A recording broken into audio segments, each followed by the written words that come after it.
Begin by releasing the two push-pull pins, red arrows, from the trim piece above the left front headlight and remove the trim piece.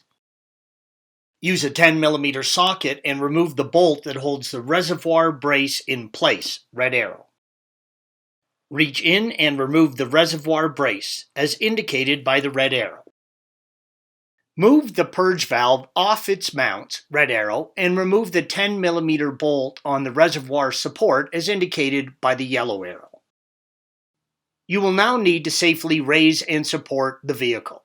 If you don't know how to, please see our article and video on safely jacking up and supporting your Mercedes by following the link at the end of this video. Remove the 8mm nut that holds the front wheel well liner to the under tray, red arrow. Remove the front wheel well liner by removing the 3 push-pull pins, red arrows, and the 3 10mm plastic nuts, yellow arrow, and unscrew the connector between the front and rear liner, green arrow. Remove the front liner from the wheel well. Next, you need to remove the pump, as indicated by the red arrow, by pulling it straight up and out from the reservoir. If you have drained the reservoir, be prepared for any fluid remaining that is above the pump line to flow out. Leave the pump connected to the electrical connection and line. Pull the side light electrical wiring from the reservoir, red arrow, and move it off to the side. Use a 10mm socket and remove the lower mounting bolt, red arrow. Pull the reservoir down, red arrow, enough so that you can turn it and access the level sender on the front. Disconnect the electrical connection and completely remove the reservoir. Installation is the reverse of removal, and don't forget to fill the reservoir. Replacing the reservoir level sender. Begin by sucking as much fluid as you can from the reservoir. Next, follow the steps 5 through to 7 in this video.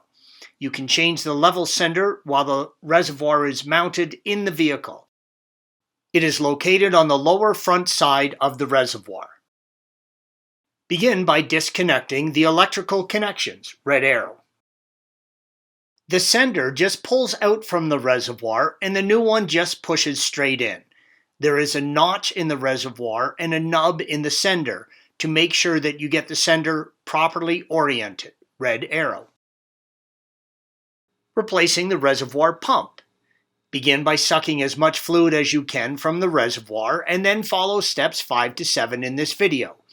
You can change the pump while the reservoir is mounted in the vehicle. It is located on the lower rear side of the reservoir and shown by the red arrow.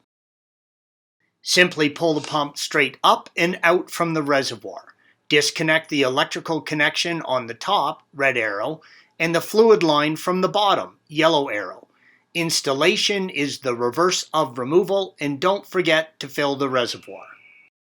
Thanks for watching. Click here to view the original article along with hundreds of other DIY content for your car.